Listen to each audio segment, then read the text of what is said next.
Praise lord. August 21వ తేదీ 2024. ఈ రోజు దేవుని వాగ్దానం.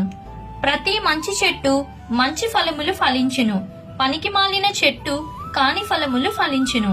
మత్తయి సువార్త 7వ అధ్యాయం 17వ వచనం. మన జీవితాల్లో స్వభావ సిద్ధంగా మనం పనికిమాలిన వారమై, కానీ మనం యేసయ్యతో సహవాసం చేస్తే, యేసయ్యతో అంటు కట్టబడితే ఫలిస్తాము. మనం రక్షణ పొందాము కాబట్టే మంచి పనులు చేయాలి. మంచి పనులు చేయడం వల్ల మనం రక్షణ పొందలేదు. మన లోపల మంచి ఉంటే మంచి బయటకు వస్తుంది.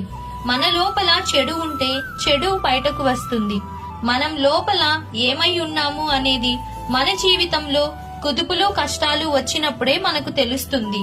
కాబట్టి ఈ దిన వాగ్దానం మీ అందరి జీవితంలో నెరవేరాలని కోరుకుంటూ దేవుని సువార్త పరిచర్యలో మీ సహోదరి.